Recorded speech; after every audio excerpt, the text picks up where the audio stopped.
एक भाई ने कमेंट किया है और पूछा है कि सर आधार डीएक्टिवेट होने के बाद क्या करना होगा। तो मैं चाहता तो कमेंट में रिप्लाई करता, और कमेंट में रिप्लाई अगर मैं करता तो सिर्फ एक शख्स का फ़ायदा होता। तो मैंने सोचा ये प्रॉब्लम सभी लोगों की है, सभी लोगों के जहनों में ये बातें हैं कि भाई जब हमारा आधार कार्ड डीएक्टिवेट यूआईडीआई कर देगा लिमिट क्रॉस को लेकर, मतलब फेक बर्थ सर्टिफिकेट जिनके लगा है या कोई ऐसी मार्कशीट लगी है जिसे वो यूज़ नहीं करना चाह रहे हैं, कुल मिला के फेक और फ्रॉड डॉक्यूमेंट अगर लगा है उनके आधार कार्ड में, तो यूआईडीआई लिमिट क्रॉस अपडेट करने के लिए उनके आधार को डीएक्टिवेट करेगा, उसके बाद रीएक्टिवेट करेगा। तो इनका यही सवाल है और कई लोगों के जहनों में ये बातें हैं कि ऐसा कैसे पॉसिबल हो सकता है और फिर क्या होगा, क्या नया आधार जब हमारा आधार रीएक्टिवेट हो जाएगा तो डीओबी सही हो जाएगी या नहीं हो जाएगी। ऐसे कई सारे सवालात हैं लोगों के जहनों में, तो उन सभी के बारी बारी मैं जवाब देने की कोशिश करता हूँ इस वीडियो के जरिए। वीडियो बनाने का मकसद यही है कि ज़्यादा से ज़्यादा लोगों की हेल्प हो सके और ज़्यादा से ज़्यादा लोगों को नॉलेज हो सके, ताकि लोग इधर उधर ना भटकें, इधर उधर चक्कर ना काटें। देखिए पहले ये समझ लीजिए कि अंडर रेगुलेशन 28 जब आधार आपका डीएक्टिवेट हो जाता है तो उसे एक्टिवेट करने में ज़्यादा मुश्किलात पैदा नहीं होती हैं। अगर आधार कैंसिल होता है तो उस सिचुएशन में नया आधार कार्ड बनवाया जाता है और नया ही आधार नंबर मिलता है, लेकिन अगर आधार डीएक्टिवेट होता है तो वही पुराना आधार नंबर रहता है। ये चीज़ तो क्लियर हो गई। तो अगर आपके आधार में कोई फ्रॉड या झूठा या नॉन जेन्युइन डॉक्यूमेंट लगा हुआ है, उसके बेस पे यूआईडीआई आपके आधार को डीएक्टिवेट करेगा, और फिर जब आपके आधार को रीएक्टिवेट करेगा तो आपकी डीओबी अपडेट होके आएगी उस आधार में।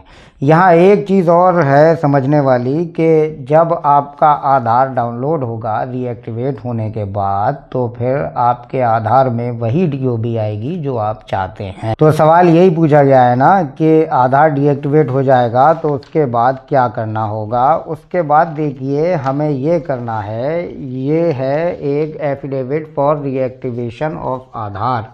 स्क्रीन पर भी लगाया है मैंने, एक बार ध्यान से देख लीजिएगा। और जिस किसी को भी ये एनेक्सर चाहिए तो मुझे इंस्टाग्राम पर डीएम ज़रूर करें, क्योंकि मैं इस वीडियो के डिस्क्रिप्शन में भी अपनी इंस्टा प्रोफाइल का लिंक देता हूँ। सीखो बैंक इंस्टा पे सर्च कीजिए, वहाँ मुझे डीएम कीजिए। और हाँ, डीएम कीजिए तो मुझे फॉलो करने के बाद, क्योंकि अगर जो फॉलो नहीं करता उसका मैसेज मुझे दिख नहीं पाता आसानी के साथ, तो इसलिए पहले फॉलो कीजिएगा, उसके बाद ही मैसेज कीजिएगा, ठीक है। तो ये एफिडेविट है, ये 10 रुपये वाले स्टाम्प पेपर पे प्रिंट होगा, ठीक है। इसमें आपके आधार को रीएक्टिवेट करने का पूरा मैटर टाइप होगा स्टाम्प पेपर पे, वकील नोटरी करेंगे और फिर दोबारा से आप आधार सेवा केंद्र पर जाएंगे या रीजनल ऑफिस जाएंगे।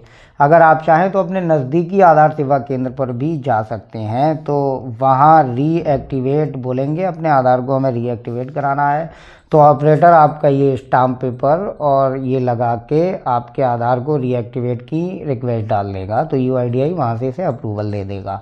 तो इतना ज़्यादा कोई मुश्किलात भरा ये काम नहीं है कि आपका आधार जब डीएक्टिवेट हो जाएगा तो फिर रीएक्टिवेट कैसे होगा, या फिर डीएक्टिवेट होने के बाद हमें क्या करना होगा। इस एफिडेविट पे भी सेम वही मैटर है जो डीओबी लिमिट क्रॉस अपडेट करवाने के लिए एफिडेविट का जो मैटर था, बिल्कुल लगभग सेम ही सारी चीज़ें हैं। तो इतना ज़्यादा घबराने की कोई बात नहीं है, तो आपको सुकून से अपना काम करना है। तो इस तरीके से आपके आधार में अगर कोई फेक डॉक्यूमेंट लगा हुआ है या नॉन जेन्युइन डॉक्यूमेंट लगा हुआ है, उसके बेस पे आप अपने आधार में एक एफिडेविट देंगे डीओबी लिमिट क्रॉस अपडेट करवाने के लिए, तो उसके अकॉर्डिंग यूआईडीआई आपके आधार को पहले डीएक्टिवेट करेगा और फिर रीएक्टिवेट करेगा। रीएक्टिवेशन में आपकी डीओबी बिल्कुल करेक्ट आएगी जो आप चाहते हैं।